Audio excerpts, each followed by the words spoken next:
All right, welcome everyone. Happy New Year. It's January 1st, 2026, and we had some requests to record. We don't typically record our group coaching Zooms that we do on Thursdays, but thought we would today just as a specialty, kind of to inspire more of the clients to utilize these. And we're always happy to do one-on-one coaching with all the clients as well. You all know that.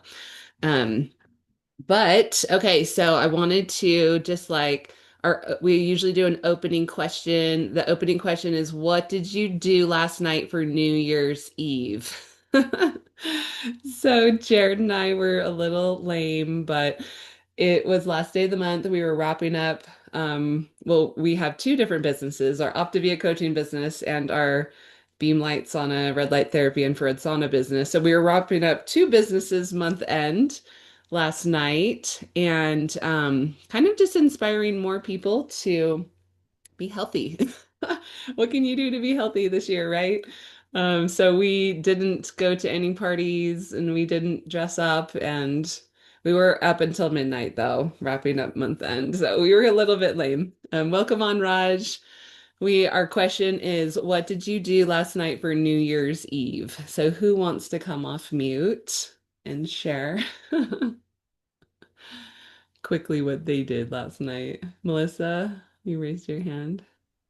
Yeah, I met up with my coach and I ended up staying in and then watching the series The Chosen. So I'm kind of into that now. And I was falling asleep by 9:45, so I went and stuck with my routine and was in bed. Nice. My parents love that show. Okay, who else did something on New Year's Eve last night, even if it was lame like me?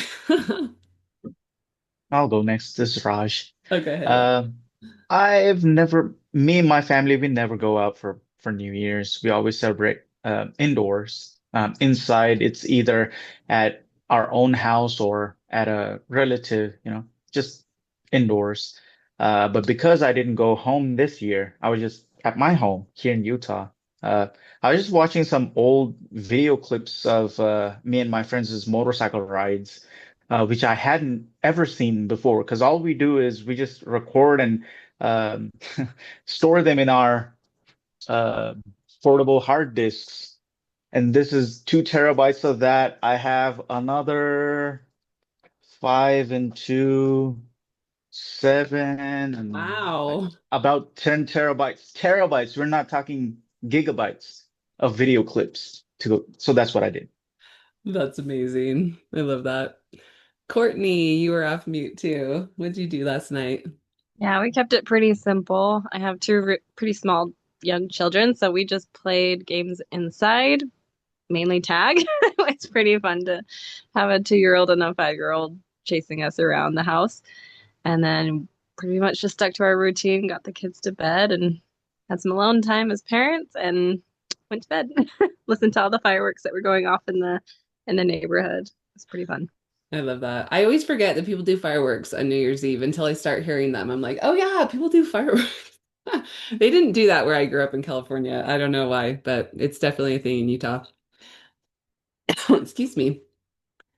Emily, you want to share it all, what you did for New Year's? You know what? We're kind of getting over some stuff at our house. So we canceled, unfortunately, all of our awesome New Year's Eve plans because we are just in the thick of it over here and just trying to get everyone over the hump. So nothing too exciting.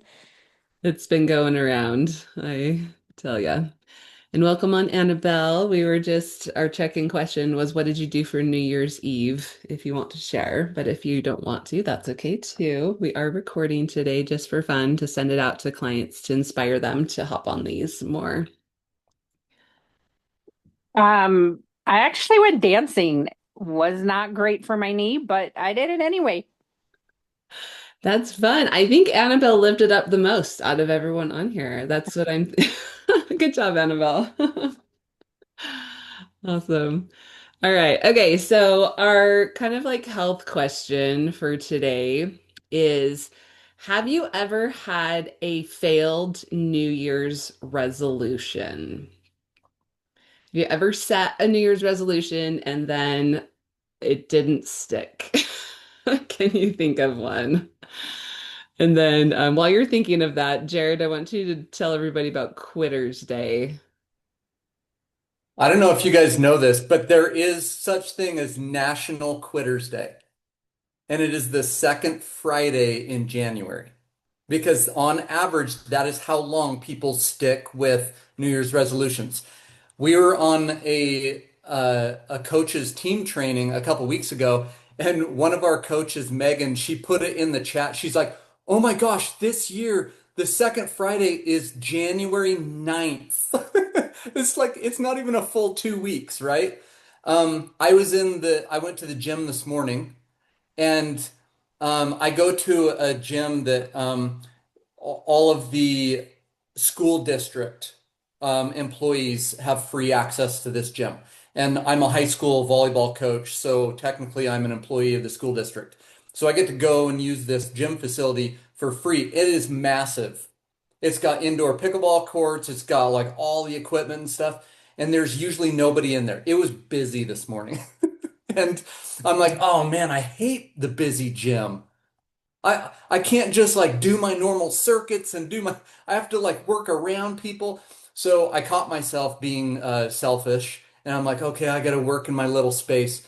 But it's interesting because James Clear, the author of Atomic Habits, came to our national convention a year and a half ago. Don't go And and tell that yet, Jared. I want to hear okay. their failed New Year's resolutions before we Oh start yeah. giving Well, them I've solutions. had a million throughout my life. Okay, give us one.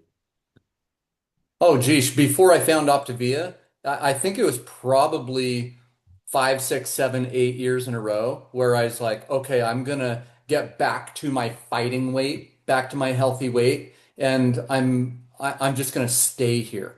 I'm gonna get to a set point, and I'm going to maintain my set point. Um, and within the first 4 or 5 months, I was usually at that set point. And then the second half of the year, I was back to where I started the year at. Okay, love it. Who else has a failed New Year's resolution they want to share? I can share. Go ahead, Annabelle. Um, because mine was very clear even. I was just going to get in shape. Right? Probably like every year for the last, I don't know how many. Get in shape. Love it. That's a common one. And welcome on, Diana. We're sharing if we've ever had a failed New Year's resolution. Who's next?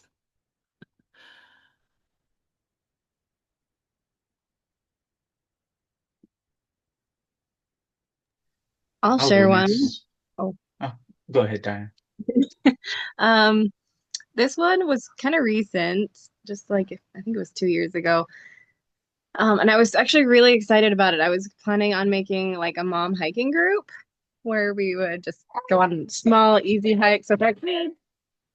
Sorry. And I never ever set up a single hike with any of my friends. I was super excited about it and planned out all the hikes and never did anything with it. That's so funny. It didn't even make it to Quitter's Day. No, I love that. Raj, go ahead. Mine's the most common one, the gym. Starting day one, ending day two. So But true. that changed, and that was from years ago. But that changed. That was because I was digging a hole with a shovel with a hole in it. And so no matter what you do, it doesn't work because you're not working with the right tools. You're not digging the right way. But that was before Optavia and all that. Once I found this system, I had a system, I had a path that I can follow, and I could see results, not from I could see gradual results. It's not you're working for 99 days and then you see result on the 100th day. I see gradual results. So that was my fail. Starting the gym day one, ending day two. I love that. Who else has a failed New Year's resolution they can think of?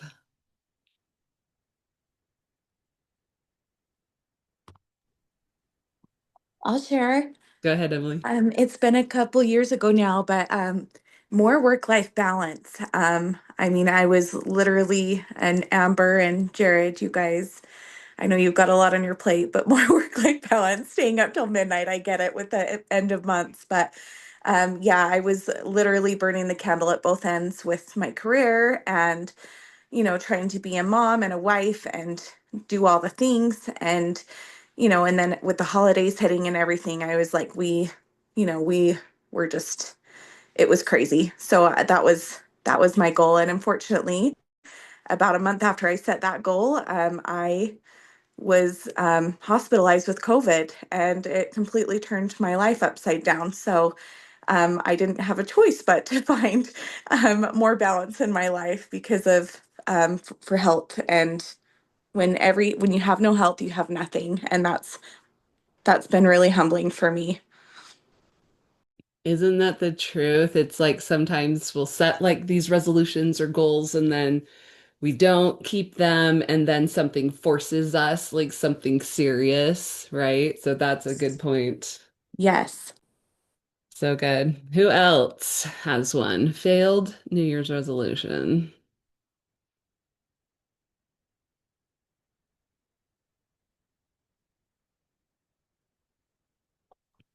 I can go. Go ahead. There's like so much going through my mind right now. I'm like, oh boy, where do I even begin?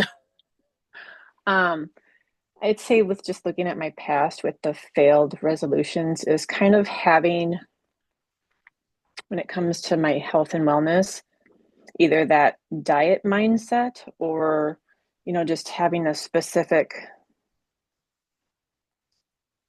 place where I'll do well.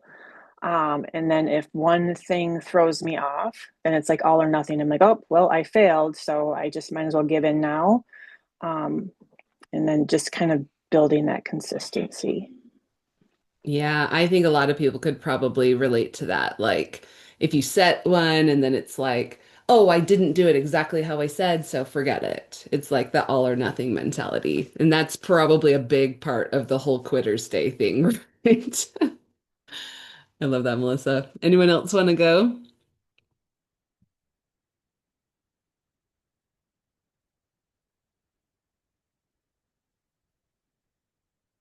Okay, if you think of one, you can cut in. Fun fact, to my recollection, I've never set a New Year's resolution. I don't know if I'm just like the weirdo or what, but I've set lots of goals through my life and things like that, but it's never, and maybe I'm wrong and I'm just forgetting, but it's never been a January 1st thing. And it's always been like, I don't know, I guess I'm not that inspired on January 1st. It's probably because my birthday's December 28th, and every year it's like so cold and like dark, and I like cry on my birthday, and I'm just like in this like depressive state. I don't know. I get seasonal affective disorder. Anyway, so like the new year is never like this inspiring time for me, and maybe that's part of it. But I've definitely had like times where I've set goals and then had a quitter's day for sure. But it's never been on January 1st. So that's just fun fact about Amber. She doesn't do New Year's resolutions. I actually thought about it today. I was like, should I set a New Year's resolution? Because I was thinking about this call, like that we're going to be talking a little bit about that. And I was like, maybe I'll start making my bed every day. You know how some people do that? They're like, it starts my day off right. And I've never been a bed maker. Literally, I'm a highly productive person and I never make my bed. It's like I'm proving them wrong with this bed making thing. But yeah, maybe I'll start making my bed. There you go, guys. My first New Year's resolution in my whole 46 years of life. I'm going to start making my bed. I'll tell you if I quit by January 9th. Okay, so Jared, I want you to talk a little bit about this topic, New Year's resolutions, why they fail, and maybe give us some hope. Well, I love the examples. Like I'll use your examples.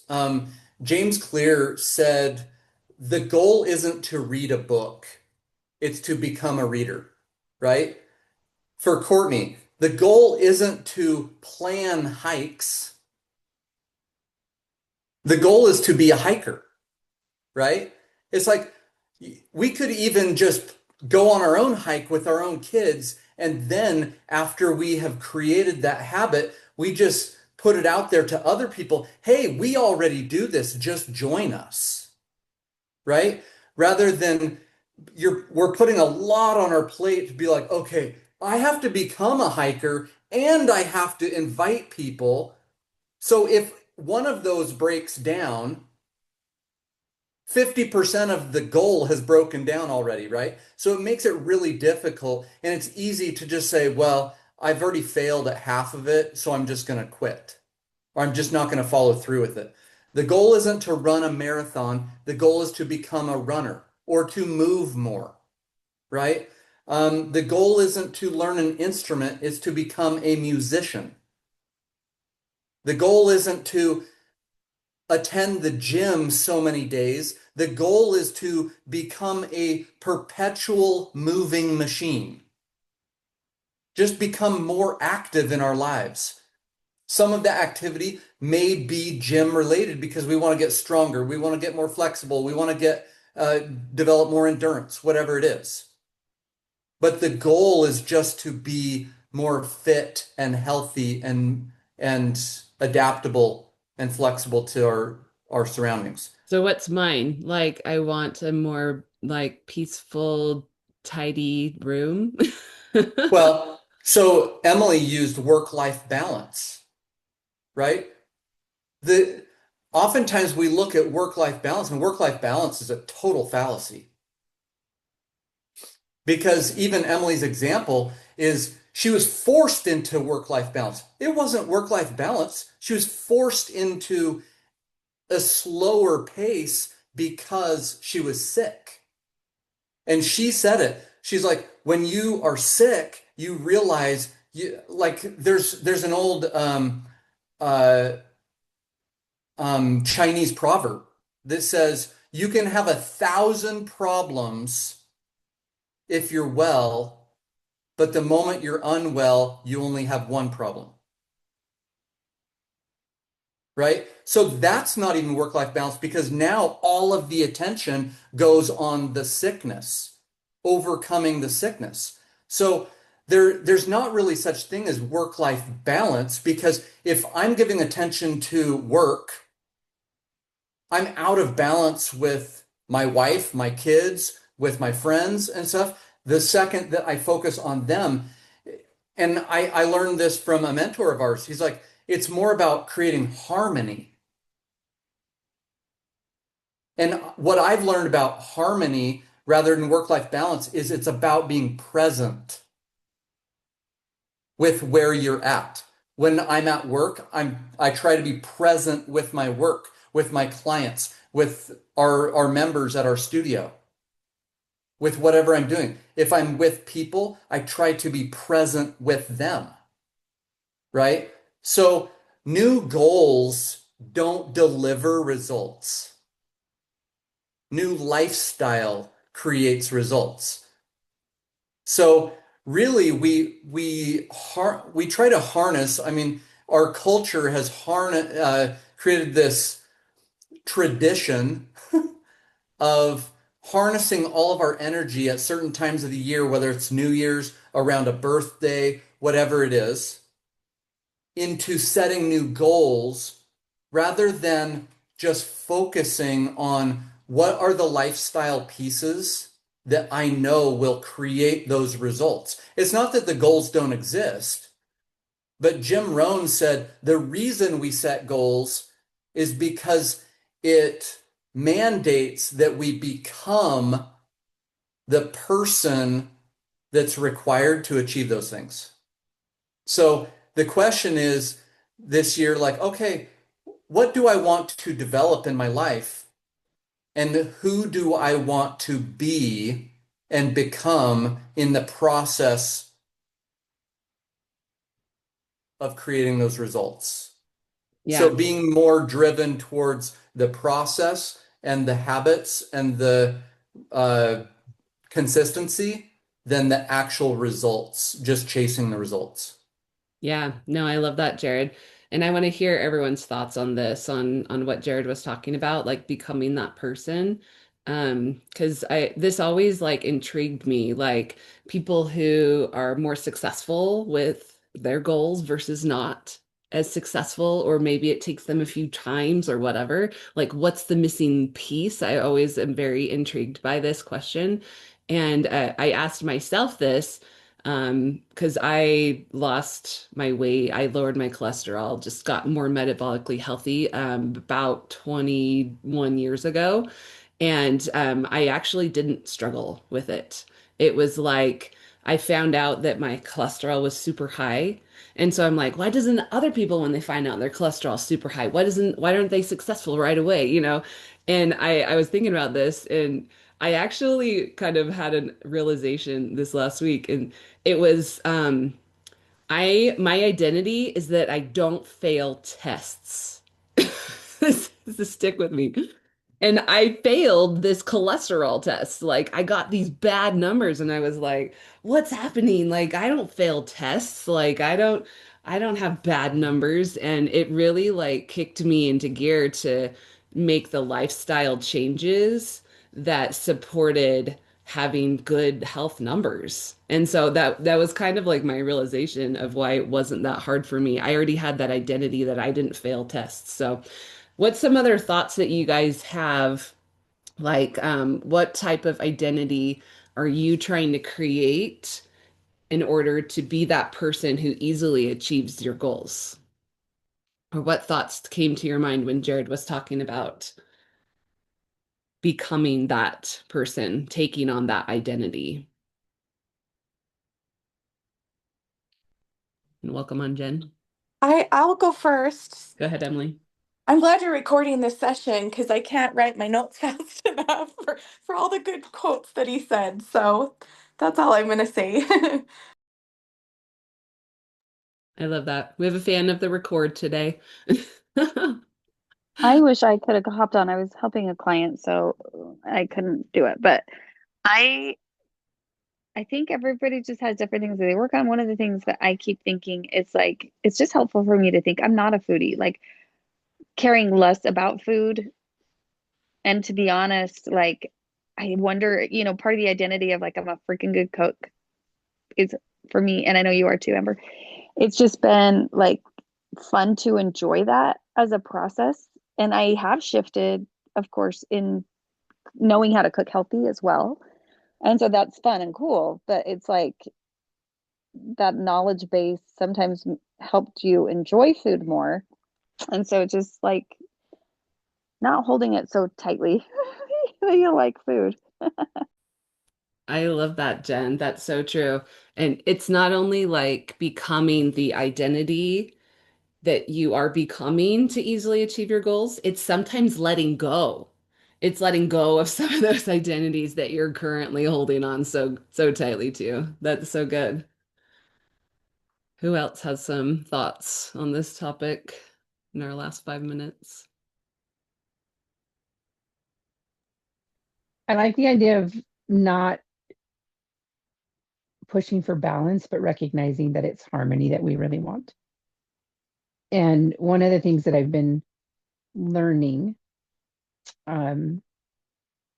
in recent months has been to really look at when there's things that need to happen, are they things that will bring me peace, that will help create that harmony? If they're not, why am I doing them? And sometimes that's been really hard. But it's been an interesting shift. And it's one that I hope and that I'm planning to continue in the new year. It's good, Annabelle. What brings you peace? Sorry, I didn't mean to interrupt. I'll No, just take a number. you're good, Emily. Go ahead, and then Diana. I was just gonna say, like, I very much have been that A-type personality, the all or nothing person my entire life. And having gone through this experience, like, I've had to learn about grace and learned that, you know, it's okay not to be every single thing on point as long as you're making progress. And I look at like the last couple of months because I started working with you in like early November, and it's not been an ideal um, couple of months for me, but I'm still making progress, and that's a huge win for me. Um, Even though I've had, you know, different challenges, and I think having more of that mindset and instead of just giving up completely because things were not on point is a better mindset for me. It's healthier. I love that, Emily. So good. Diana. I'll share mine. It's the opposite. The opposite of what you would do on New Year's Day is I'm always identifying as like a gym rat. Like I love going to the gym. Like since high school, that's always been my thing. And I'm like, I have to do like an hour workout every day. Um, and so today I was like, you know what? Screw this. Let's just do a 30-minute workout. I hate working out at home, but I'm like, I'm not getting there. Hold on. Um, I'm not getting there. I haven't been in months. Like my situation is where it's really hard to do that. And so I canceled my gym membership today. But it was one of those things where I was like, you know what? I haven't been in months. So this isn't helping me. I'm not reaching my goals. So screw it. If I can just get a 30-minute workout in and focus on my nutrition for the next few months, and then I'll join back in. It's still going to be there. It's not going away. I just have this weird FOMO of it, but I'm like, I'm just not doing it. So I can get a 30-minute workout at home, and that is what I'm going to be doing that's consistent. And it was just a really weird feeling of like hitting that cancel button this morning, but I actually felt good about it. I'm like, no, I already got my workout in. I'm done. Don't have to worry about it anymore. I So it's actually weird, love but that, Diana. It's so true. It's like, what is going to work for me right now in the place in my life? And I love that. Like, good job. thanks. So good. Who else has some thoughts in the last couple of minutes? Courtney? Yeah, one of my favorite quotes is if nothing changes, nothing changes. And I think that has like really opened my eyes to being curious to like what does need to change. Like if I want a certain identity, um, I know that has helped me a lot just to analyze like, yeah, why do I want to binge eat at night when I've already had my meal and I'm full? Like, why do I still want food? And to just ask those questions like, what do I want to change? And what is it that I need to do to change it? Um, so yeah, that's been like my big thing, I guess. But I love everything that everyone else has said too. It's been um, very easy to relate and connect to you guys. So thank you. I love that, Courtney. It's almost like, okay, my brain has some wiring that's going on here that's saying, I want to binge eat at night or whatever that our wiring is saying, right? And then going, okay, what's that really about? Who do I really want to be? That's okay that my brain is still in this rut. I can let that be there and I can be like, who do I want to be today? And not do in that all or nothing, right? And so good, Courtney. I think that, like, listening to everybody, it's interesting, like going back to Emily's work-life balance versus harmony and stuff. I think that one of the hardest things is this, I'll call it work-life balance between grace and holding ourselves to responsible and accountable, right? It's like because people are on both ends of that spectrum too. It's like, oh, I'm just going to give myself grace. No more of this teddy bear crap. Like just giving endless grace gets no one anywhere, right? Because it's like we have to expect more out of ourselves. But the other end of it is perfectionism, right? Perfectionism is this idea that if I perform a certain way and I do everything that I say I'm going to do, I'm going to earn self-love. I'm going to earn love from other people. I'm going to earn acceptance. I'm going to earn my way, right? But that's not like what we really need is to have compassion and just see that the road is challenging, that life is challenging. And it's like, okay, I'm gonna just kind of rather Amber and I did an event years ago where we talked about this idea of compliance versus defiance, right? The ends of the spectrum, black and white, right and wrong, and stuff. And in the middle, people use this word, moderation, right? Moderation is still in the diet trap, right? It's like, I'm in the middle. I'm not focused on perfectionism or compliance. I'm not rebelling and defiant. I'm not on one end. I'm in the middle. I'm safe. But if we're continuing to live on that spectrum, we're constantly oscillating. We're being pulled back and forth. There's a different spectrum, a completely different way to live. And it's called stewardship. It's like, what have I been given? What talents do I have? What resources do I have? And how do I best steward those things? This is how much time I have this week. This is what I've been doing with this. This is what I've been doing with this. I love Diana's like, I haven't been a very good steward of this gym membership.